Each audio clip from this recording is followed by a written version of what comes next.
సంవత్సరం సంగతి చెప్తా ఉన్నా. అయితే మాది పోతిరెడ్డిపల్లి. మా తల్లిదండ్రులకు మేము 8 మంది సంతానం. నలుగురు మా 7 మంది మగపిల్లలు, ఒక ఆడకూతురు. అయితే ఆ సమయం లోపల నలుగురు చనిపోయారు. నలుగురు పుట్టారు, కొంచెం పెద్దగైన తర్వాత వాళ్ళు చనిపోయారు.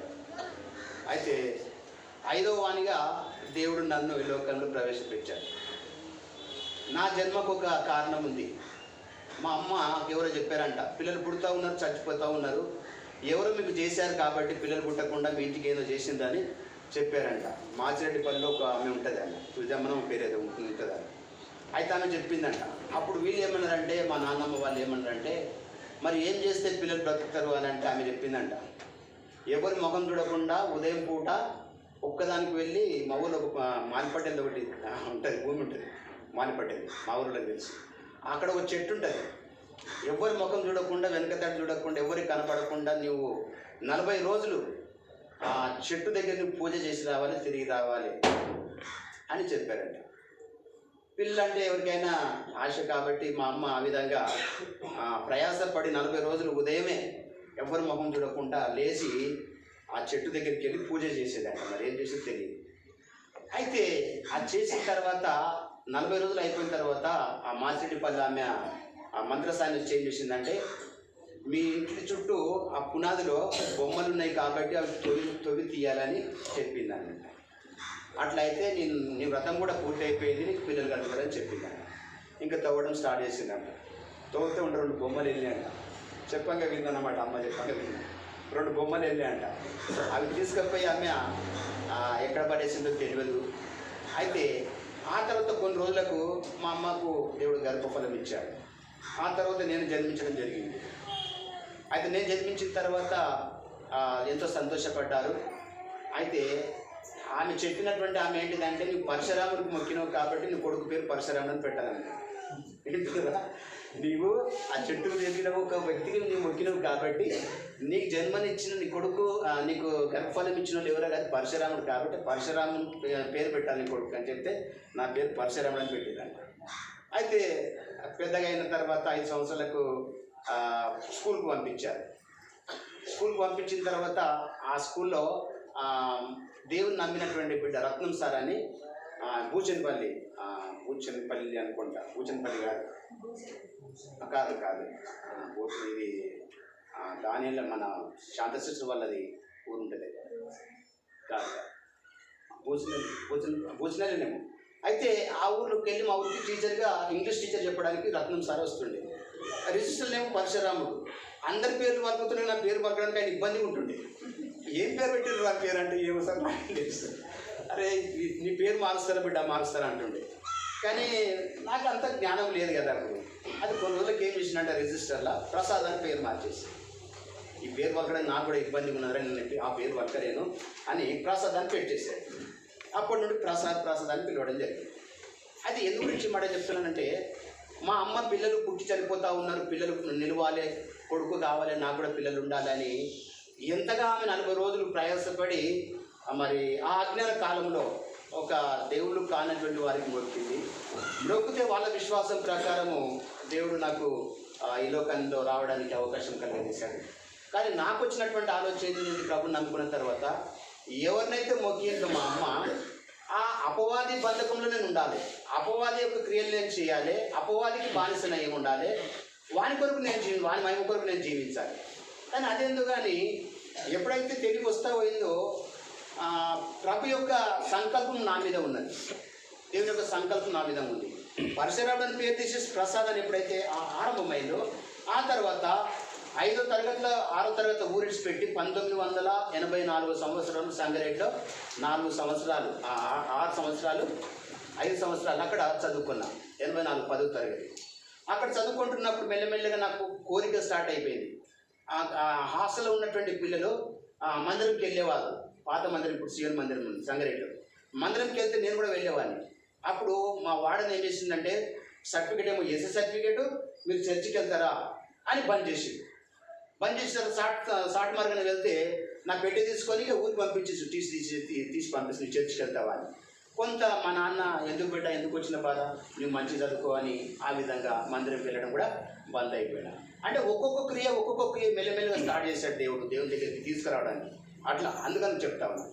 84 19 సంవత్సరము 1984 అయిపోయింది. ఊరికి వచ్చేసిన 85వ సంవత్సరం ఇంటర్మీడియట్ కోయిల్లో అప్లై చేసిన కాలేజ్కి. అప్లై చేసిన తర్వాత అక్కడ కాలేజ్కి వెళ్తా ఉన్నా. ఊర్లో నాకు ఒక ఆలోచన ఏంటిదంటే, మందిరం దేవుని గురించి ఆరాధన జరగాలి, పాటలు పాడాలి, దేవుని మందిరానికి వెళ్ళాలంటే మందిరం లేదు, కోయిల్లో ఉండాలి, లేకుంటే జహీరాబాద్లో ఉంది ఆ మందిరం. అక్కడికి వెళ్ళేవానికి కానీ నాకు తెలియకుండానే కల్లం జాగలో మాకున్న కల్లం జాగలో ఒక గుడిసె వేసేసి ఆ గుడిసెలోనే దేవుని పాటలు స్టార్ట్ చేసుకుంటాను అనమాట. కొద్దిమంది నాతో పాటు నా ఏజ్ వాళ్ళు మా ఊళ్ళోకి తెలుసు, వాళ్ళు నా దగ్గరికి వచ్చి ఆ విధంగా వాళ్ళు కూడా తెలిసినంత పాటలు పాడాలి. మా నాన్న భాగవతాలు నేర్పుతుండే. నాకు ఆశ ఏంటిదంటే బైబుల్ తీసుకొని బైబుల్ నేను కూడా కథ రాసేసి నేను కూడా భాగవతం చెప్పాలి, అంటే బుర్రకథ, ఈ విధంగా బుర్రకథ చెప్పాలని బుర్రకథలు చెప్పిస్తుంటాం అనమాట క్రైస్తవుడు. నా పద్ధతులేమో నా మార్గంలోనూ దేవుడు ఈ విధంగా నడిపించుకుంటూ వెళ్ళాడు. ఆ తర్వాత కొంత ఏజ్ అయిపోయిన తర్వాత 87వ సంవత్సరంకి వచ్చేసరికి ఏమైపోయింది, పెళ్ళిళ్ళు చేసడం స్టార్ట్ చేసిన. ఆంధ్ర క్రైస్తవ కీర్తనలో ఒకటి ఆ బుక్ ఉంటుండే, దాని వాళ్ళు ఇప్పుడు ఎట్లా చేస్తారో మెథడిస్ట్ వాళ్ళు, ఆ బుక్ నా దగ్గర ఉంది. నేను నర్సింగ్లో ఇంకొక అబ్బాయి ఉంటాడు, మేమిద్దరం కలిసి కొన్ని పెళ్ళిళ్ళు చేసేసినాం. ఇప్పుడు శ్యామలమ్మ వాళ్ళ పెళ్ళి మేమే చేసింది, కొంతమంది చేసేసినాం అట్లా. ఇప్పటికి పెద్ద ఎట్లా చేస్తుంది అంటే, మా నాన్నలేమో మేతలలో మేము ఆ పీట మీద కూర్చొనాలి, పిల్లగానికి వాళ్ళకు ఏమేమో తతంకాలు మీకు తెలుసు కదా. ఆ విధంగా ఆయన ఇంటికి కుడుకలు, గద్దెర పండ్లు ఇవన్నీ తీసుకొచ్చేదన్నమాట. నాన్ననేమో ఆ విధంగా ఉండేది. అయితే ఆ గ్రామంలో చదివిన వాళ్ళు ఎక్కువ లేరు కాబట్టి, కొద్దిమంది ఉంటుంది కాబట్టి కొంతవరకు మాకు ప్రాధాన్యత ఇచ్చేవాళ్ళు. ఆ విధంగా మెల్లమెల్లిగా కొన్ని ఇంచుమించు ఒక 7 పెళ్ళిళ్ళు చేసినాము. ఆఖరికి ధనరాజు వాళ్ళ అమ్మది, వాళ్ళ బాబుది, వాళ్ళ పెళ్ళి చేస్తున్నాము. టీచర్ ఆవిడోళ్ళు వచ్చి పట్టుకున్నారు, మీరు పెళ్లి చేస్తున్నారు కాబట్టి సర్టిఫికెట్ ఇవ్వండి అని అన్నారు. సర్టిఫికెట్ ఇవ్వాలన్నప్పుడు భయం వేసింది. సర్టిఫికెట్ లేదు, ఏదో వచ్చేదానికి పెళ్ళి అట్లా ఎట్లా చేసినా మాకే తెలియదు. చదువుకొని లేరు కాబట్టి పుస్తకం చదివేది, వాళ్ళకు ఒప్పందాలు చేయించేది, పుస్తకం కట్టించేది. ఆ విధంగా వాళ్ళు అడగడం ద్వారా భయం వేసింది. అది వదిలేసుకున్న తర్వాత ఇంకా గ్రామం లోపల ఇప్పుడున్నటువంటి మందిర స్థలంలో రాగి చెట్టు ఉండే, అక్కడ వేరే దేవత యొక్క బండ అక్కడ ఉండి పూజ చేస్తుంది. అక్కడ పక్కనే పందిరి వేసేసి క్రిస్మస్ వచ్చిందంటే వాడికి వెళ్ళాలి, పొరక కొట్టుక రావాలి. 25వ తారీఖున అక్కడ అల్పుజాన్పు చేయాలి, పెండ పట్టుకొని వచ్చి పందిరి వేసేసి క్రిస్మస్ చేయాలి. కోహిర్ పోయి మైక్ సెట్ తీసుకొచ్చి పెట్టాలి. అప్పుడు మైక్ అప్పుడైతే వాళ్ళకి అప్పుడు మాకు పండుగ అన్నమాట. అంటే ఈ విధంగా ఒక్కొక్క రకంగా దేవుడు అట్లా వాడుకుంటూ వచ్చాడు. కానీ రక్షణ అనుభవం లేదన్నమాట, ఏదో నమ్మకార్థంగా జీవిస్తూ వచ్చాడు. ఆ తర్వాత 87 అయిన తర్వాత మొదట మా 2వ తమ్ముడు నమ్ముకున్నాడు, రాజు రక్షణ పొందుకున్నాడు. వానికి గొంతు ఆడపిల్ల తీరు గొంతు అయిపోయింది, మంచిగా మాట్లాడాడు, గొంతు వస్తలేదు మాట్లాడడానికి, ఆడపిల్ల తీరే అయిపోయింది. వాడు చాలా బాధపడేది. ప్రార్థన చేస్తూ మెల్లగా మందిరంకి వెళ్ళిన తర్వాత ఈ గొంతు సవరించిన దేవుడు వాడు బాగా అయిపోయాడు. అప్పుడు వాడు రక్షించబడ్డాడు. 2వ తమ్ముడు రాజ్కుమార్ ఇప్పుడు ఉన్నటువంటి సంజీవన్న వాళ్ళ ఆ మందిరంలో రక్షించబడి కోహిర్కి వాళ్ళు వెళ్ళేవారు. ఆ తర్వాత ఆయన రక్షించబడిన తర్వాత మా తిమోతి రక్షించబడ్డాడు. ఇక నాకు రక్షణ అనేది లేదు, అదే నేను పెద్దోని కదా, మొదట పుట్టినే కదా అని చెప్పడం మర్చిపోయినా. నేను నా తర్వాత మళ్ళీ 4 సంతానం మా తల్లిదండ్రులకు కలిగినాము. ఆ విధంగా తిమోతి రక్షించబడిన తర్వాత మావోడు జర దుడుకు స్వభావం కలిగినవాడు. జహీరాబాద్కి వెళ్ళి కోయిర్కి వెళ్ళి చెప్పడానికి వస్తే, అన్న సేవకులు వచ్చిండ్రు మందిరంకు వాక్యం చెప్పడానికి సేవకులు వచ్చిండ్రు, వచ్చి కూర్చోనంటే కట్టెపట్టుకుని వాడిని వెంబడించేదనమాట, వాడిని కొట్టేదనమాట, పరిగెత్తించేది. పెద్దోళ్ళు నేను నాకు చెప్తావరా, నువ్వు నాకు అవసరం, నాకు తెలియదా? పెళ్ళిళ్ళు చేసిన నేను, అక్కడ గుడి చేసిన, పందిరేష్టోళ్ళం మేము, భాగవతం నేర్పటోళ్ళం మేము, బుర్రకథ చెప్పడం నాకు చెప్తావని పోవని వాడిని నిల్లగొట్టాడు అనమాట. ఇష్టం అనేది కాదు. కాకపోతే నాకు తెలియకనే దేవుడు నన్ను ఎప్పుడు కూడా వదిలిపెట్టలేడు. దేవుని గురించినటువంటి ఆసక్తి అనమాట. ఆ విధంగా ఉండడం తర్వాత ఆ ఊర్లో గ్రామంలో ఆ విధంగా దేవుని కొరకు తెలియకుండానే అట్లా ఆరాధించడం జరిగింది, నిలబడడం జరిగింది. ఇక బతుకుదెరువు కోసము ఇంటర్మీడియట్ అయిపోయింది. ఎస్విఎస్ విద్యానగర్ అనే డిగ్రీలో, అది ఈవినింగ్ కాలేజ్, సాయంత్రం పూట కాలేజ్, అక్కడ జాయిన్ అవ్వడం జరిగింది. జాయిన్ అయిన తర్వాత బోరబండలో రూమ్ తీసుకున్నాం. బోరబండలో రూమ్ తీసుకున్న తర్వాత అక్కడ సత్యరాజ్ అన్న సేవకుడు, అప్పుడు ఆత్మీయతను నా విషయంలో తగ్గింపు అయితే ఆ రోజున ఉంటున్నది.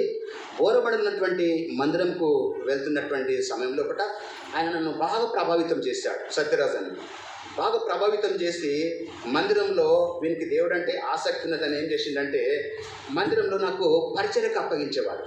నేను అనేది అన్న నేను నామకార్థంగా నాకు అంత జ్ఞానం లేదు, వాళ్ళ ముంగట నిలబడాలంటే నాకు కష్టం కదా, నాకు భయం వేస్తుందంటే అవసరం లేదు, నువ్వు నిలబడాలి అని యవనస్తుల మీటింగ్ తీసుకునేటప్పుడు ఆ ఇంగ్లీష్ పాటలు అవి నిలబెట్టి పాడించేది.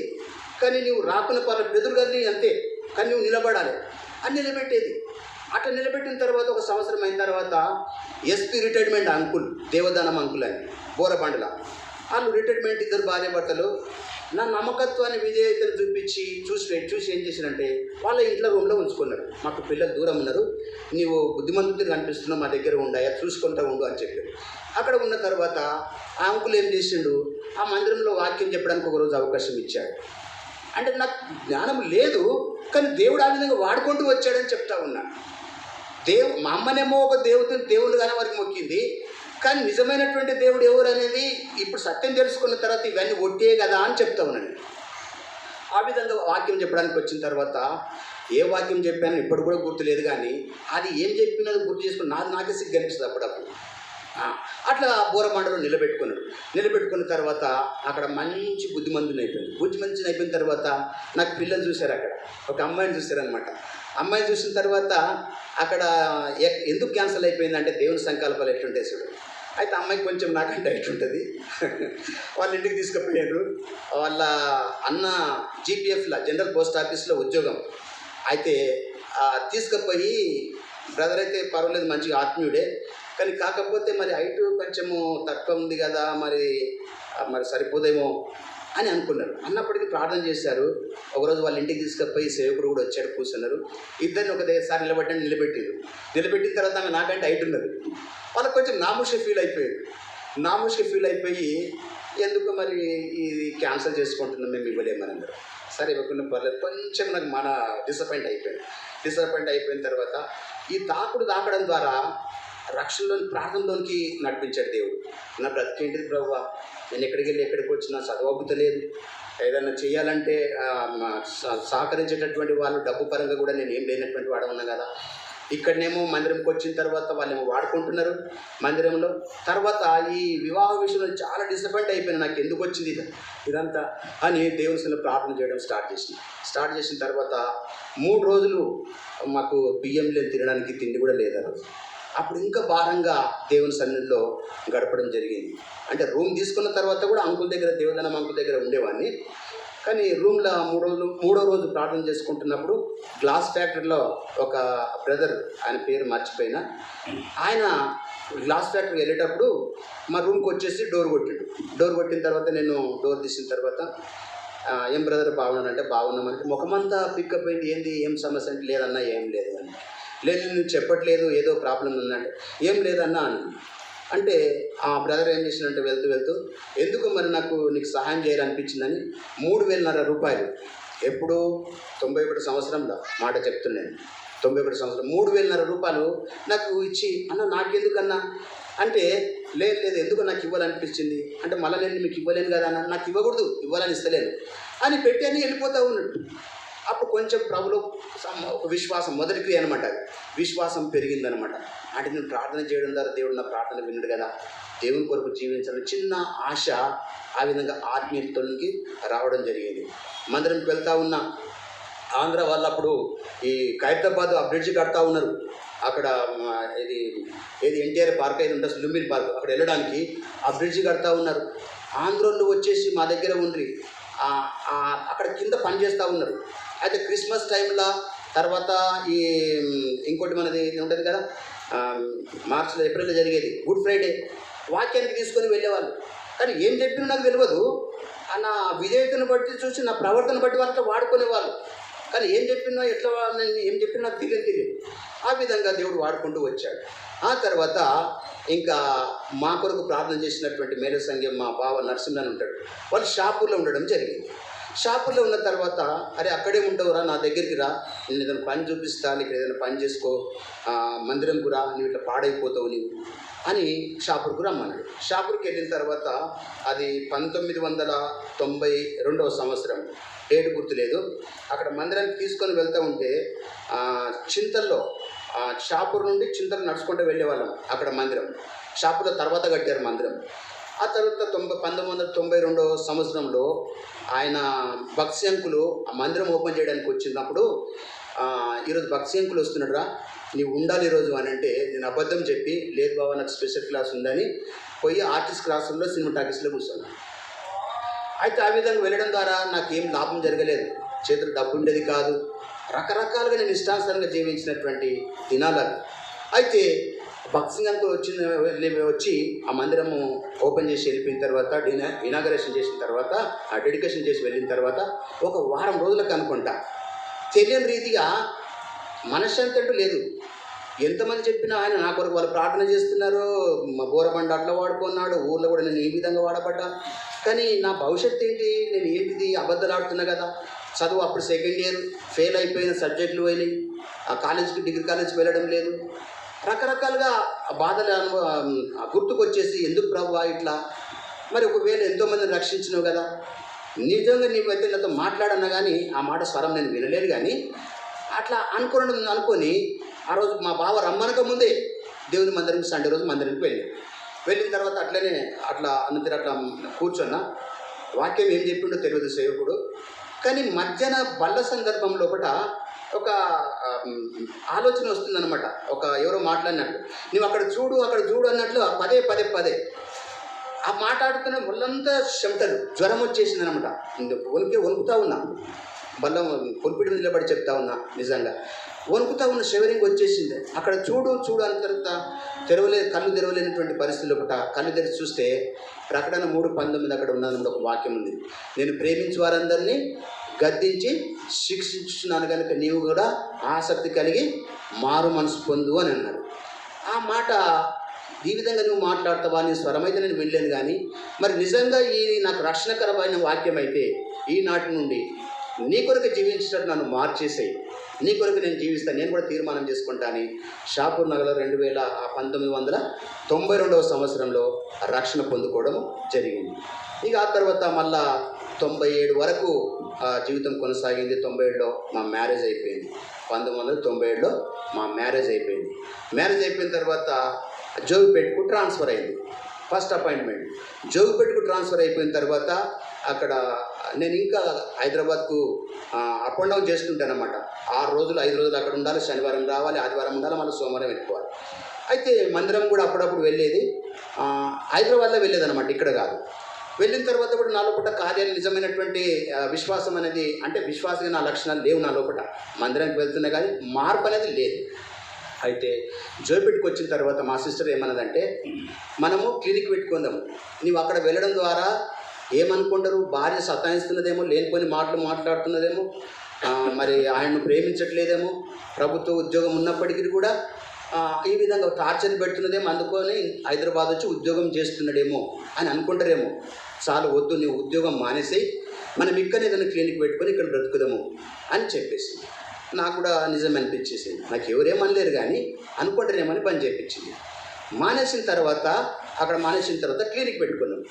ఇక జోగిపేటలో మందిరంకి వెళ్ళడం స్టార్ట్ చేసాం అన్నమాట. అప్పుడు డాక్టర్ సామెల్ అన్న రత్నం మన శ్రీనన్న కదా, వెనకపల్లి ఐజక్ అన్న వాళ్ళ బావ రత్నం అన్న సేవకుడు. మందిరానికి వెళ్తూ ఉంటుంది, అందరి సరిగా మేము కూడా ఇంట్లో పిలిపించుకుంటుంటుంది, అయినా కానీ మార్పు అనేది లేదనమాట. అయితే మందిరానికి వెళ్తుండగా కొన్ని 2-3 సంవత్సరాలు అయిన తర్వాత ఏమైపోయిందంటే, ఒకరోజు హాస్టల్లో నారాయణఖేడ్ వాళ్ళు హాస్టల్లో అనాథల ఆశ్రమ హాస్టల్ అది, ఆ పిల్లకు దయ్యం పట్టిందంట. నేను మందిరంకి వెళ్తున్నా కాబట్టి వీళ్ళు ఎవరో బుద్ధిమంతులని ఏం చేసిండు, ఒక పిల్లోడు మా కొలికే, ఆ పిల్లోడు అన్న పలానా మా అమ్మాయికి దయ్యం పట్టింది, మీరు మందిరంకి వెళ్తారు కదా, వచ్చి ప్రార్థన చేతురా అని. నేను బైబిల్ తీసుకొని, ఎంతో బుద్ధిమంతులు నాతో శక్తి ఉంది అన్నట్టు బైబిల్ తీసుకొని ఆయన బండి మీద వెనక కూర్చొని వెళ్తూ ఉంటే మేము వాళ్ళ ఇంటికి వెళ్ళాలంటే మధ్యన ఒక మర్రి చెట్టు ఉంటుంది, అక్కడ పాలు పోసి పూజ చేస్తున్నాం. అక్కడికి పోయిన తర్వాత అనుమానం వచ్చేసి ఆదుకున్నాను. భయపడిన తర్వాత దేవుడు మాట్లాడుతున్న ఒక మాట, వాళ్ళు పిలువగానే నీవు వెళ్తూ ఉన్నావు, ప్రజలందరికీ నీవు ఒక విశ్వాసిగా నీ పేరు తెచ్చుకున్నావు, నువ్వు మంచోడు అని పేరు తెచ్చుకున్నావు, నీ హృదయం ఎట్లా ఉన్నదిరా, నువ్వు పోతే నీవు దయ్యం వెళ్ళిపోతుందా, ఆ దయ్యం నీకు బట్టి ఎట్లుంటుంది, ఒకసారి నీవు ఆలోచించు. అని ఆ విధంగా మన బండి మీద వెళ్తా ఉన్న మనసులో అట్లా అనిపిస్తున్నది. అట్లా అనిపించిన తర్వాత ఒక్కసారి మనసులో పెట్టుకున్న, ప్రభువా ఇది ఆఖరు కావాలి, ఈరోజు ఇది ఆఖరు కావాలి, ఆ పిల్లకి అద్భుతం జరగాలి, అమ్మాయికి అద్భుతం జరగాలి. నిజంగా నేను ఇవన్నీ కూడా మానుకుంటా. చెడు స్నేహం కానీ, మందిరంకి వెళ్తున్నా, మళ్ళీ వేరే దోస్తాను పట్టినా, ఇవన్నీ మానుకోవాలి ప్రభువా అని నేను మానుకుంటా ప్రభువా, నీ కార్యం చేయని ప్రార్థన చేసుకున్న తర్వాత వెళ్ళిన తర్వాత అమ్మాయి అట్లా కూర్చున్నది గోడకు. నేను బైబిల్ తీసుకొని పోతే ఆమె మధ్యన కూర్చున్నది. నేను బైబిల్ తీసుకొని పోతే వెనకెనకే జరుగుతూ ఉన్నది. కొద్దిగా ధైర్యం వచ్చేసింది. అరే ఇది శక్తి ధైర్యం వచ్చేసింది. బైబిల్ తీసుకున్న కొద్ది నా దగ్గర రాకు అంటుందన్నమాట. అని గోడ కానిన తర్వాత నీ పేరు అంటే నీకెందుకు చెప్పాలి నా పేరు, నీవెవడవా ఇట్లా అంటుందన్నమాట. తర్వాత అయినగా నాకు ధైర్యం చాలలేదు.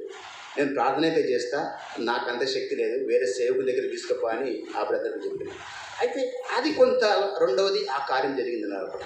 జరిగిన తర్వాత ఏమైపోయిందంటే మందిరంకు క్రమంగా వెళ్ళడం ద్వారా రత్నమన పోయి డాకూర్ సామెలని వచ్చిన తర్వాత వీడు అందరికంటే ముందు వస్తున్నాడు, కూర్చుంటున్నాడు.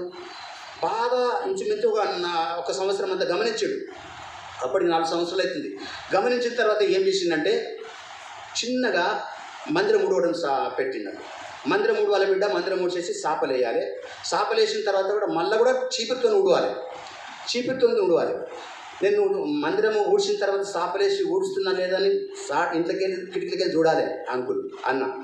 ఊడ్చిన తర్వాత అయిపోయింది అన్న తర్వాత తడిపట్ట తీసుకురాకు అంటే తడిపట్ట తీసుకొచ్చిన తర్వాత ఈ విండోస్ అన్ని డోర్లన్నీ ఊడిపెట్ట అని చెప్పాలి. ఇంకా టైం ఉంది కదా, అందరూ వచ్చిన వరకు. ఈ విధంగా పనులు చేపిస్తా వింటా పోయింది. రోజులు గడుస్తా పోయినాయి. మెల్లమెల్లగా ఆయన ఎంబడి తీసుకుపోవడం స్టార్ట్ చేశాడు. పరిచర్య ఆయనకు బండి రాదు, నాకు బండి వస్తుంది. బండి మీద తీసుకుపోవడం స్టార్ట్ చేశాడు. ఇది ఏమైపోతుంది, విధేయత చూశాడు, మందిరంలో చిన్న పనులు అప్పగించాడు. నన్ను మెల్లమెల్లగా ఆయన ఎంబడి తీసుకొని వెళ్ళేవాడు. ఆ విధంగా తీసుకొని వెళ్ళడం ద్వారా కొన్ని రోజులు 4వ సంవత్సరం వచ్చిన తర్వాత నేను పరిచర్యకు పంపిస్తా బిడ్డ ప్రసాది అంటుండే నాకు ప్రేమతో. నేను పరిచర్యకు పంపిస్తా అంటే నాకు భయం వేస్తుంది అంకుల్ అన్న, నాకు ఇప్పుడే కాదు, నేను ప్రార్థన చేసుకుంటాను. అవసరం లేదు, నిలబడాలి నువ్వు అంతే. 26 గ్రామాల పరిచర్య జోలు పెట్టు, 1 కాదు 2 కాదు 26 గ్రామాలు. మెల్లమెల్లగా పరిచర్యకు పంపించడం స్టార్ట్ చేశాడు. పరిచర్యకు వెళ్తా ఉన్నా. అయితే సంపూర్ణమైనటువంటి ఆత్మీయ రక్షణలోనికి ఇంకా రాలేకపోయిందనమాట. ఇక్కడనేమో సేవకుల దగ్గర మంచిగా అనిపించుకుంటున్నాం, వాళ్ళకు చెప్పినటువంటి పని మందిరంలో చేస్తూ ఉన్నా, వాళ్ళు ఎంబడి వెళ్తూ ఉన్నా, పరిచర్యకు పంపిస్తే పరిచర్య కూడా వెళ్తున్నా, నాకున్న జ్ఞానంతోనే చెప్తా ఉన్నా. కానీ ఏదేమైతేనేమో దేవుడు నన్ను వదలకుండా అట్లా వాడుకుంటూ వచ్చాడు. అయితే సంపూర్ణంగా వీడు రావాలని అంటే ఏం చేసిందంటే, ఇక్కడ క్లినిక్ పెట్టుకున్నాం కదా హాస్పిటల్ సాయంత్రం అంతే మా సిస్టర్ ఏం చేయాలి, దవాఖానకు పోదాం నడువు అనాలి. ఆయన ఏం చేయాలి, అరే పరిచయం ఉంది పోరని ఆయన చెప్పాలి. ఈ రెండుటి మధ్య నేను ఇరుక్కుపోయాను. ఇష్టం ఉన్నప్పుడు వెళ్తుంటే ఇక్కడ డబ్బు ఆశ చూసి ఏంటిదంటే అక్కడ వెళ్తే కానీ గడవదు కదా, మళ్ళీ పొట్ట తిప్పల కోసం అన్నట్లు ఇక్కడ వెళ్ళాలి. అయితే ఆ 7వ సంవత్సరంకి వచ్చేసరికి 7 సంవత్సరాలకు వచ్చేసరికి దేవుడు మంచిగా దెబ్బ పెట్టాడు. వీడిక్కడ మందిరంలో ఇట్లా ఉంటున్నాడు, పరిచర్య చెప్తే పరిచర్యకి వెళ్తూ ఉన్నాడు మంచిగానే. గ్రామాల్లో కూడా ఈయన మంచి విశ్వాసాన్ని పేరు తెచ్చుకున్నాడు. కానీ వీడి క్రియలు సరైన విధంగా నన్ను సంపూర్ణంగా వెంబడిస్తలేడు. ఇష్టం ఉన్నప్పుడు వస్తున్నాడు, ఇష్టం లేనప్పుడు వస్తలేడు అని ఏం చేసిందంటే, ఆ రోజు క్లినిక్లో మనుషులు వచ్చారు, బాగానే మనుషులు వచ్చారు. ఒక తల్లి ఏం చేసింది, చిన్నపిల్లగాని 7 సంవత్సరాలు ఉంటాడు కూడా కదా, 7 సంవత్సరాలు ఉంటాడు, తీసుకొని వచ్చి అమ్మాయి నాకు ఇంజక్షన్ ఇవ్వవా అని వచ్చింది. అంటే ఆమె చూసి ఇంజక్షన్ అవసరం లేదు, ట్యాబ్లెట్స్ ఇస్తే సరిపోతుంది అని అన్న. అయినా కానీ వదలలేదు అన్న. మనుషులు అందరూ అయిపోయిన వరకు నేను కూర్చుంటమ్మా, తప్పకుండా ఇంజక్షన్ ఇచ్చిపో, ఏం కాదు ఇవ్వని చెప్పింది. అన్న తర్వాత అక్కడ కూర్చొని పెట్టేసింది. అయితే అందరూ అయిపోయిన తర్వాత ఆ రోజు ఏం చేసిందంటే, ఈ మధ్యన నాకున్నటువంటి మనసు గురించి చెప్తా ఉన్నాను. ఆ 7 సంవత్సరాల లోపల కూడా అప్పుడు ఎంత 200 పెన్షన్ ఇచ్చేది వీళ్ళకి ముసలకు. వాళ్ళు వచ్చినప్పుడు అందరి దగ్గర తీసుకొని డబ్బులు, ఒక దగ్గర తీసుకోకపోతే కష్టం. 20 రూపాయలు అనమాట ఫీజు. అయితే ఆ ముసలి దగ్గర డబ్బులు తీసుకున్న తర్వాత నేను డబ్బులు తీసుకుంటే ఆమె ఇంజక్షన్స్ ఇస్తుండే. అయితే డబ్బులు తీసుకున్న తర్వాత ఆ ముసలు ఇంజక్షన్ తీసుకుని బయటికి పోతే మెల్లగా బయటికి పోవాలి, మళ్ళీ వాళ్ళ డబ్బులు వాళ్ళకి ఇవ్వాలి. అంటే మనసు మంచిదే, కానీ దేవుని కొరకు సంపూర్ణమైన సమర్పణ లేదన్నమాట. ఆ విధంగా జీవిస్తూ వచ్చాను. హాస్పిటల్లో కూడా వెళ్ళిన 4-5 సంవత్సరాలకు డెలివరీస్ అయితే మా సిస్టర్ డబ్బులు తీసుకునేది వాళ్ళు ఇస్తే, కానీ డిమాండ్ చేయలేదు, తీసుకునేది. ఎప్పుడైతే వాక్యం సేవకులు చెప్పారో మనది కాంతి ఆశించకూడదు, ఇతరులను బాధించి మనం తీసుకోకూడదు, ఎవరైనా ప్రేమతో ఇస్తే తీసుకోవాలని అన్నదో, ఆమె మొత్తానికిగా ప్రమాణం చేసింది, నేను డబ్బు తీసుకోను డెలివరీ చేస్తే. వాళ్ళు సొంతగా వాళ్ళు ఒకవేళ కృషితోనిస్తే తీసుకోండి, అంతగానే నేను డిమాండ్ చేయను అని. ఆ విధంగా మేము ఆ క్రియలు కలుగుతూ జీవించాము కానీ దేవుని కొరకు నమ్మకంగా. కానీ దేవుని సంపూర్ణంగా వెంబడించలేకపోయారు. ఇక కొడుకు అపిలాడు అందరూ అయిపోయిన తర్వాత కూర్చోబెట్టింది స్టూల్ మీద. ఏం జ్వరం లేదు, ఏం లేదు, ఎందుకమ్మా కొడుకు ట్యాబ్లెట్స్ తీసుకపో అంటే కూడా లేదమ్మా ఇంజక్షన్ ఇవ్వ అంటే, సరే అక్కడ పడుకోబెట్టాను అన్నది. లేదమ్మా గిట్టిన పట్టుకుంటూ ఇవ్వ అంటది. పడుకోబెట్టలేదు తల్లి అని ఆమె చెప్తా ఉంటే కూడా ఆమె వింటలేదు. నేను గట్టిగా పట్టుకుంటా, ఇంజక్షన్ ఇవ్వమన్నది. పట్టుకున్నది, చేసేదేం లేక ఆమె ఇంజక్షన్ ఇచ్చింది. వాడు ఇట్లా కూర్చుందో లేదో గద్దులు ఉడికేసింది రిలేషన్. కాలు నడవలేకపోతే వాడికి మొద్దు వారిందంటే కాలు జాడిస్తూ ఉన్నాడు. ఆ ఇంజక్షన్ ఏమైంది, మెల్లగా ఆ వేనుకు తగిలిందంట. ఆమెకు అర్థమైపోయింది, ఇంక ఇది నరంకు తగిలినట్టున్నది, పడుకోమంటే పడుకోబెట్టకపోతే ఏమో అయిపోతున్నది, మా బతుకుదెరువు కోసం మీ క్లినిక్ పెట్టుకున్నాం కానీ ఉద్యోగం పోయేటట్టున్నది అని ఆమె కూడా భయపడుతున్నది. నాకు కూడా భయం ఇస్తూ ఉన్నది. ఈ ఊరోళ్ళందరూ వచ్చి కొడతారేమో, ఇక మళ్ళీ హాస్పిటల్కి వచ్చి లొల్లి చేస్తే ఉద్యోగం పోతుంది, ఇంకా మా ఎందుకు కూర్చున్న దగ్గరనే ఎట్లా చేద్దాం ఇద్దాం అనుకుంటున్నాను. అప్పుడు మాట్లాడాను దేవుడు, ఎందు గురించి నీకు దెబ్బ పెట్టాను తెలుసా, అక్కడ నాతో ఆటలాడుతున్నావు, ఇక్కడ లోకానుసారంగా నువ్వు జీవిస్తూ ఉంటున్నావు, కాబట్టి 2 గుర్రాల మీద సవారీ చేస్తూ ఉన్నావు, ఇది కరెక్ట్ కాదు, చేసుకుంటే తీర్మానం చేసుకో, దీని నుండి నేను తప్పిస్తా అనేటువంటి ఒక ఆలోచన నాకు ఒకటి వచ్చింది. అప్పుడు మా సిస్టర్ చెప్పిన, మరి ఎట్లా చేద్దామంటే సార్కి ఫోన్ చేస్తా అని పెద్ద సార్కి ఫోన్ చేస్తే, సరే అమ్మ రేపు తీసుకురండి అబ్బాయిని చూద్దామన్న తర్వాత మళ్ళీ పొద్దుగాల అబ్బాయిని తీసుకొని వచ్చిండ్రు. మేమే 3 సార్లు అబ్బాయికి ట్రీట్మెంట్ ఇప్పించిన సంగారెడ్డిలో. వానికి 2-3 సంవత్సరాలు పట్టింది మంచిగా కావడానికి. కానీ ఒక్కరు కూడా మా దగ్గరికి వచ్చి ఇట్లా ఎందుకు చేసినామన్నా ఆ ఇంట్లో కూడా అనలేదన్నమాట. లేకుంటే చంపేస్తారేమన్నా భయం, ఇంటి మీదకి వచ్చి దౌర్జన్యం చేస్తారేమని, మా పిల్లగాడు నడవకుండా చేసిన కుంటిగా చేసినామని చేస్తారేమని భయం.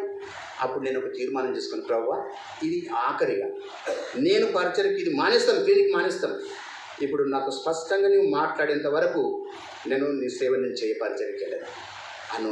2 సంవత్సరాలు మాట్లాడిన తర్వాత అది వదిలేసినాం, ఇక తీర్మానం చేసుకుని వదిలేసిన తర్వాత 2015వ సంవత్సరం లోపల దేవుడు నాతో మాట్లాడాడు.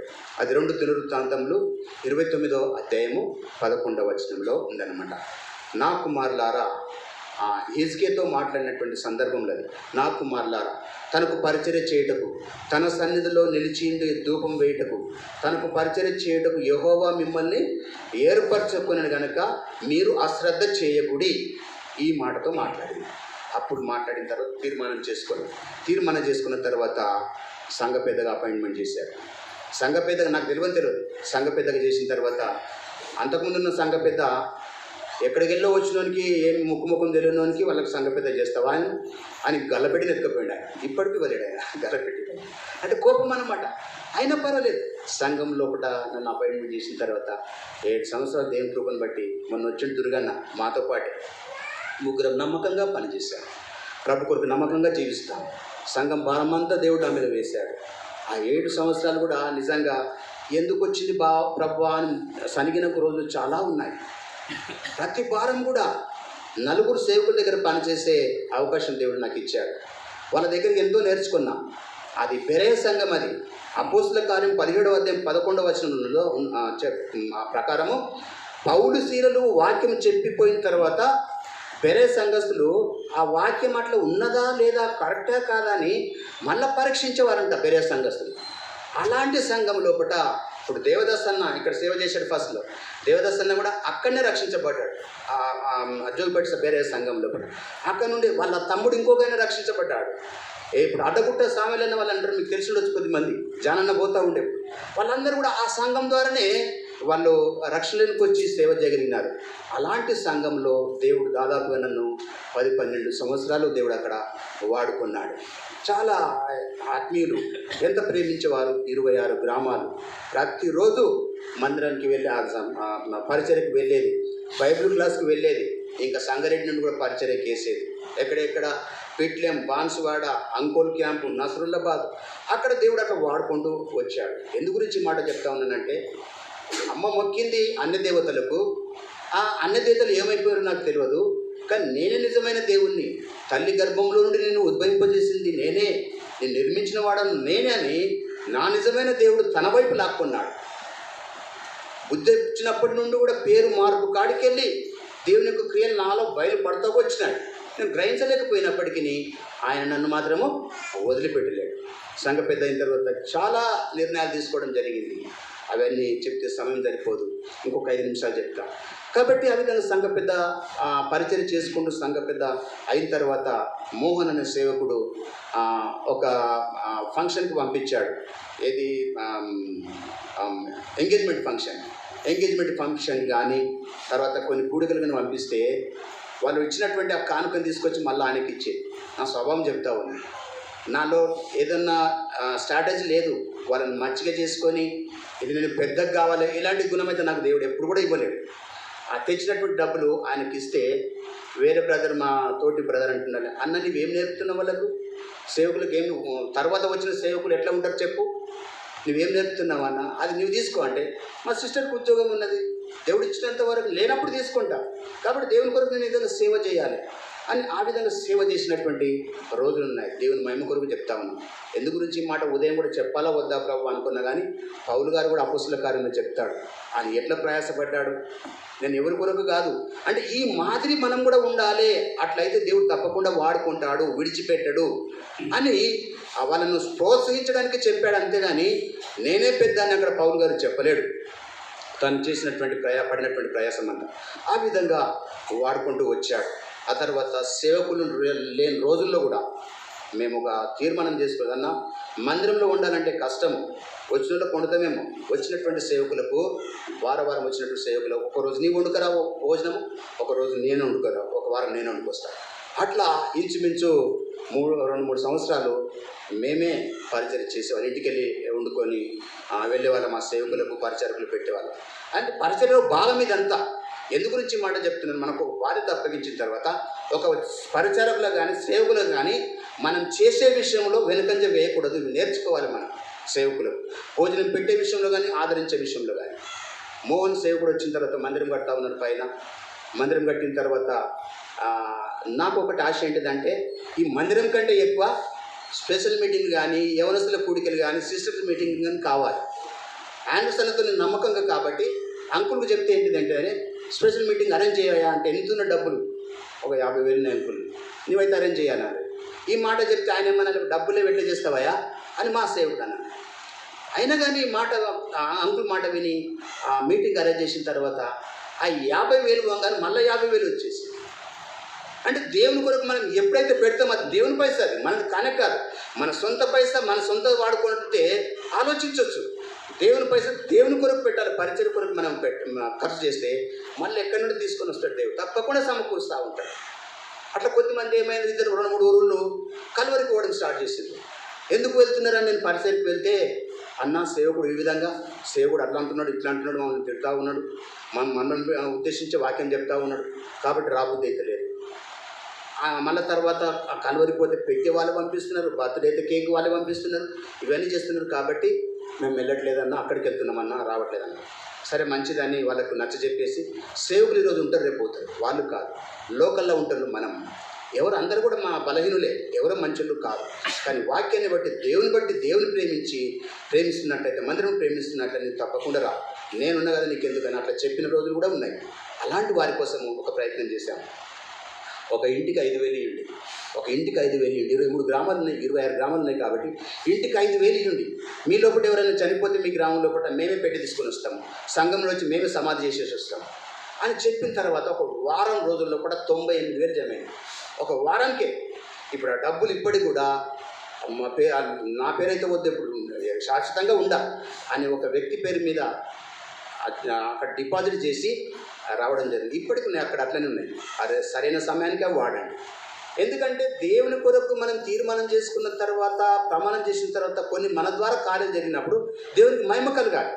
తర్వాత వచ్చేవారికి ఒక క్రమం అనేది మాదిరి అనేది నేర్పించాలి. ఆ సంఘంలో కూడా దేవుడు అట్లా వాడుకుంటూ వచ్చాడు, ఏ విషయంలో అయినా కానీ. అయితే ఆ సేవకుడు కక్ష కట్టి ఏమైపోయాడంటే మాకు దూరం అయిపోయి మాతో మాట్లాడడం స్టార్ట్ చేసాడు. పరిచర్యకు పంపించేది కాదు, అంకులేమో మమ్మల్ని పంపించేది. ఆ సేవకుడు రూమ్లోనే ఉన్నాడు. అయితే మందిరం కడుతున్నాం పైన, లోపలికి పోతే కనీసం గ్లాసు కూడా ఇచ్చేవాడు కాదు. తాడు ఎవరైనా వచ్చినా అన్న కొన్ని వేరే సేవకుడు వచ్చిన టీ గ్లాస్ అన్న టీ బయటకి టీ తెచ్చినామంటే నాకు సంబంధం లేదు, చేసుకోండి, ఎట్లా చేసుకుంటారో చేసుకోండి. అప్పుడు మా ఇంటికి వెళ్ళి తీసుకొని వెళ్ళాను. అవసరం లేదన్న మా దగ్గర లేదా. ఎందుకు నుంచి చిన్న చిన్న మాటలు నేను చెప్తాను అంటే, పరిచర్యలు కొన్ని మనకు ఎదురవుతాయి. మనం విమర్శించే వాళ్ళు, మనం ప్రేమించకుండా ద్వేషించే వాళ్ళు కూడా కొన్ని సందర్భాలు వస్తారు. అలాంటి సందర్భంలో నీ మనసు ఎట్లా ఉంటుంది, మన మనసు ఎట్లా ఉంటుంది? నీ మనసు దేవుని కొరకు స్పందించే మనసా, కల్మషం లేకుండా కపటం లేకుండా ప్రవర్తించే మనసా? గ్రామాల్లో చెప్తారు, ఆయన ఇట్లా, ఈ సేవకుడు అట్లా, షిరి దండాలు కట్టాలనిపిస్తుంది మిమ్మల్ని చూస్తే, మీలో ఒకటి అది లేదు చెప్తుంటే మాకు బాధ అనిపించింది అన్నప్పుడు నిజమైన చెప్తే అసంటోడే అని నేర్పి వాళ్ళని రాకుండా చేసినటువంటి మనసు ఎప్పుడు కూడా లేదు. వాళ్ళు చెప్తుండొచ్చు, వాళ్ళకు నచ్చ చెప్పి వాళ్ళని తిరిగి మందిరానికి తెచ్చినటువంటి రోజులు కూడా ఆ విధంగా ఉన్నాయి. ఇప్పటికీ అక్కడ ఉన్నటువంటి వాళ్ళకు ఒక బోర్ పాడైతే కూడా వాళ్ళకు బాధ్యత ఉండేది కాదు. ఇప్పటికీ వాళ్ళు పాడైతే కూడా ఒక ప్లంబర్ విషయంలో కూడా ఫోన్ చేస్తే మళ్ళీ ఫోన్ చేస్తే వాళ్ళు వెళ్తూ ఉంటారు. ప్రతి విషయంలో కూడా డిసెంబర్ వచ్చిందా ఒక సంఘటన, 2 సంఘటనలు చెప్పేసి నేను ముగించేస్తాను. ఒకసారి డిసెంబర్ మాసంలో మొదటి లవ్ ఫీస్ట్ ప్రేమ విందు కొరకైనటువంటి 3 మేకలు వట్పల్లి పోయి తీసుకొచ్చినాము. భోజనం చేస్తున్నటువంటి సందర్భంలో, అంటే సేవకులను గౌరవించే విషయంలో చెప్తా ఉన్నాం. 3 మేకలు అక్కడ భోజనం చేస్తూ ఉన్నారు, ఆ ఒడితో సిద్ధపరుస్తూ ఉన్నారు. అయితే నేను ఎప్పుడు కూడా ముందే పంపించేది సేవకునికి తీసేది, కానీ అసలు మర్చిపోయినా. సేవకుడు అల్లిపోయాడు. 1 జనవరి అయిపోయింది, వాక్యం చెప్పి లోపలికి వెళ్ళిపోయాడు, వస్తలేడు. ప్రార్థన చేసి ఆ భోజనం లోపలికి పంపిస్తే తింటలేడు. ఏమైందన్నా, ఎందుకు తింటలేవు అంటే, ఇదే నా మీ తరిక, ఇదే నా ప్రేమ. మొదటిది ఎవరిది? యాజకునిది. లేఖనం చెప్పేవాటి యాజకునిది. మీరు చేసుకొని మీరు తింటారా అన్నా? నిజం, సారీ అన్న, తప్పైన క్షమించి. ఎప్పుడు పంపిస్తుంటాం కానీ, ఎప్పుడు మొదట మీకు తీసి పెడుతుంటాం కానీ, ఈసారి తీయలేకపోయినామన్నా క్షమించన్నా అని క్షమాపణ వేడుకొని, అట్లా ఏది తీసుకొచ్చినా మొట్టమొదటి సేవకులను గౌరవించి సేవకులకు ఇచ్చేది. డిసెంబర్ వచ్చిందంటే వాళ్ళకు బట్టలు, అన్న మేము తెస్తే మేము అది ఇది తెస్తే మాకు తెలియదు, మీరే తెచ్చుకోండి, ఒక 5,000 వాళ్ళకి ఇచ్చేసి వాళ్ళు తీసుకొచ్చేది. సేవకులను గౌరవించి, అది మాది కాదు, అందరి సొమ్ము, అది దేవుని పైసా, అది దేవుని మందిరం, దేవుని డబ్బు అది. వాళ్ళు ఎంత సంతోషించేది. నేను వచ్చిన తర్వాత, ట్రాన్స్ఫర్ అయ్యి వచ్చిన తర్వాత డెంగ్యూ ఫీవర్తో ప్లేట్లెస్ వాళ్ళకి పడిపోయి సంగారెడ్డి బాలాజీ హాస్పిటల్లో ఉంటే 75,000 బిల్లు అయిందంట. ఆయన ఏడుస్తూ ఉన్నాడు. సంఘంలో సహకరిస్తలేరు, ఒక్క పైసా ఇస్తలేరంట. అన్న మీరు వెళ్ళిపోతే అయిపోయినా, ఏడ్చుకుంటూ ఫోన్ చేస్తున్నాడు. ఏమైందన్న? సంఘంలో ఒక్క పైసా ఇస్తలేరన్న, నేను ఏం కావాలి, నాకు ఎక్కాడు, మీకు చెప్పండి, చెప్తే ఇస్తారంటే. మళ్ళీ సంఘంలో కొద్దిమందికి ఫోన్ చేసి, అది మన బాధ్యత, ఇన్ని రోజులు పనివాడు జీతానికి పాత్రుడు కాబట్టి అక్కడ సేవ చేసిండు, మీరు ఇవ్వండి అని అంటే ఒక 2 వారాలకు 25,000 జమ చేసిండు. వాళ్ళ దగ్గర 25,000 ఉంటే మళ్ళీ ఆండ్రస్ అంకుల్ ఫోన్ చేసి మా దగ్గర 50,000 అంకుల్ అంటే మీరు అవి పంపించండి అని ఈ సంగారెడ్డి సంఘం నుండి మళ్ళీ 25,000, 75,000 ఆయన కట్టడం. ఆయనకి ఎంత సంతోషం, ఇప్పటికి గుర్తు చేసుకుంటున్నాం.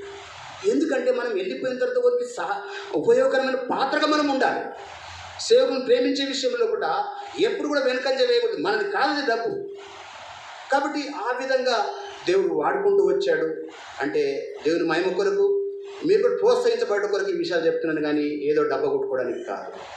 దేవుని కొరకు అట్లా జీవిస్తాం. కక్ష కట్టారు. అంబేద్కర్ యువజన సంఘం అధ్యక్షుడు, ఫారెస్ట్ డిపార్ట్మెంట్ రిటైర్మెంట్ అయిన బాలరామన్, ఆయన పెద్ద మా సంఘం అలజడి, జోగిపేటలు అంటే టెర్రర్ అయినా. అలాంటోడు మా ఇంటికి వచ్చేసి నాకు లెక్క అప్పగించిన తర్వాత, ప్రసాద్ నీ దగ్గర అకౌంట్ ఉంటే నేను ఏమన్నా, నీ దగ్గరికి వెళ్ళి వేరే దగ్గరికి ఇచ్చినావనుకో, నేను మాత్రం ఒక సంఘం జడగొడతాను అంటే ప్రకృతిని బట్టి ఎప్పటికప్పుడు నమ్మకత్వంగా ఉండి ప్రతి విషయంలో కూడా వచ్చిన లెక్క అంతా కూడా మర్చిపోతేనేమనుకుని వెంబడి రాసుకునేది. ఎంత ఖర్చు అయింది, వండాలి, వారానికి వచ్చినట్టు డ్యూటీలు వేసేది. వచ్చిన వాళ్ళకు అంత ఒక 500 అబ్బాయికి ఇచ్చేస్తే నువ్వేమేమి తెచ్చినావు పేపర్లు తీసుకొని రావాలి, వాళ్ళ సంతకాలు తీసుకొని రావాలని. ఇప్పుడు కూరగాయలకు పోతే టమాటా తీస్తే వాళ్ళు ఎడకెళ్ళి రాసిస్తారు. అంటే మీరేం చేయండి అంటే, ఇద్దరు పోతున్నారు కదా, లేకపోతే నువ్వు పోతున్నావు కదా, నేను పలానా వస్తువు ఇంత తెచ్చినన్నా అని రాసి కింద సంతకం పెట్టి డేట్ వేసి, ఆ స్లిప్ నా దగ్గర ఉండాలి, ప్రతి కూడా రిటర్న్లో ఉండాలి, నమ్మకత్వంగా. అట్లు ఈ బాధ్యతలు 7 సంవత్సరాలు, అంతకుముందు దాదాపుగా 12-13 సంవత్సరాలు ఆ సంఘంలో దేవుడు అట్లా వాడుకుంటూ వచ్చాడు. వచ్చేటప్పుడు ఆ బాధ్యత అప్పగిస్తుంటే ఎవరు తీసుకురాని ముందుకు రాలేదు, భయపడిపోయింది. ఇవంతా మాట్లాడాలన్నా మాకు తెలియదు. మేము తీసుకోమంటే మేము తీసుకోము. బలవంతంగా ఒక ఆయన మాణిక్యం అంటే ఆయనకు నేనున్నా కదన్నా నీకెందుకు కానీ ఆయనకు అప్పగించి రావడం జరిగింది. వచ్చేటప్పుడు దాదాపు 13 మంది పిల్లలు ఈసీఎం అందరూ కలవాడు ఏడుస్తూ ఉన్నారు. సంగారెడ్డి ట్రాన్స్ఫర్ అవుతారు. సంగారెడ్డికి వచ్చి రాత్రి 11 అయింది. సామానంతా వాళ్ళే తెచ్చిండ్రు, సామానంతా వాళ్ళే దించిండ్రు. అక్కడంతా సెట్ చేసి అన్న వెళ్ళని మనసు అయితే లేదన్నా చాలా ఏడ్చారు వాళ్ళు. ఎందు గురించి అంటే ఆ విధంగా ఆ బంధం అట్లా కలిసిపోయింది మాకు అక్కడ చేసింది. ఇప్పటికి కూడా గుర్తు చేసుకుంటాం. కానీ వెళ్ళను. మనసు అంతా ఇప్పుడు ఎక్కడ ఉందంటే ఇక్కడ ఉంది. దేన్ని నేను ఆశించి రాలేను. ఇక్కడికి వచ్చిన తర్వాత కూడా చివరిలో మరి సాల్స్బెడ్ వెళ్ళకుండా ఇక్కడికి వస్తూ ఉన్నప్పుడు జానన్న ఉండే. జానన్న ఒకటే మాట చెప్పాడు, అన్న ఇక్కడ రండి, మీ పరిచయం బాగా ఉందా, చాలా ఉందన్న అంటూ ఉంటుండే. అయితే ఇక్కడికి వచ్చిన తర్వాత పాలన్న వీళ్ళందరూ వాళ్ళకు కూడా అన్న నన్ను కూడా మీలో ఒకనిగా సంఘంగా మీరు చేతుల నుంచి అభిషేకిస్తే మీలోనికి నన్ను ఆహ్వానిస్తే అప్పుడు నీకు మెంబర్ని అయితే నాకు బాధ్యత ఉంటాయి అంటే వాళ్ళు ప్రార్థన చేశారు. తర్వాత కూడిక పెట్టుకున్న రోజు సామిరాన్ని అతను కొట్లాడాడు. నేను లోకల్లో ఉన్న నాతో చెప్పేసి అనుకుంటా పట్టూరుకి వెళ్ళి జానను పిలిపించుకొని చేసుకుంటావా? అప్పుడు ఒక మాట అన్న నీ లోకల్ ఉన్న వాస్తవమే, కానీ నీ సంఘానికి నేను ఎప్పుడు రాలేని. నీ సంఘంలో వచ్చి నా పేరు నేను సభ్యుని కానీ నా పేరు ఎక్కడ ఉంది, నా సభ్యత్వం ఎక్కడ ఉంది, పట్లూరు మందిరం, పేదరి మందిరంలో ఉంది. కాబట్టి వాళ్ళని పిలిపించుకుంటా, నిన్ను అభిమానిస్తా. నీ సంఘానికి వచ్చి నీ దగ్గర బలలో పాలు పొంది ఒక సభ్యునిగా ఉండి వేరేని పిలుచుకొని నాకు ప్రశ్నించి సమాధానం పెట్టి అట్లా వచ్చిన తర్వాత అన్న ఎప్పుడు అంటుండే జానన్న ఈ పరిచర్య ఉందన్న, పరిచర్య ఉందన్న. అప్పుడప్పుడు పరిచర్య వాడుకుంటుండే. కాలక్రమేణా మేము సర్టిఫికెట్కి వచ్చిన తర్వాత ప్రభు మహిమలోని పిలుచుకున్నాడు అన్న. ఆ దేవుడు మా జానని పిలువబడిన తర్వాత మరి అన్న వాళ్ళు కూడా మరి ఇక్కడ కొద్దిమంది రావడం జరిగిందని అన్నారు. కానీ కుదరలేదు. ఆఖరికి మరి ఈ సాక్ష్యం వాళ్ళు కూడా కొంత వినడం జరిగింది. విన్న తర్వాత మరి మీరు కూడా పరిచర్య చేస్తారా మరి ఎట్లా అని అంటే నేను చెప్పాను, నాకైతే కుటుంబం ఉన్నది, మా భార్య అయితే సేవకురాలు కాదు, నాకైతే సేవ పిలుపు ఉంది. మరి మీ అందరం అంగీకారం అయితే నాకు సంతోషం, నేను ఆ సంతోషం అని చెప్పిన తర్వాత వాళ్ళు ఎప్పుడైనా తీసుకుపోయినారు. అప్పుడు తిమోతి అంకులు ఉండే, కొరియన్ అంకులు, తిమోతి అంకులు వాళ్ళ పైన ఉన్నారు, 7-8 మంది ఉన్నారు. అక్కడ పోయిన తర్వాత మా ఎంబడి శ్యామ్ సుందర్ వచ్చాడు.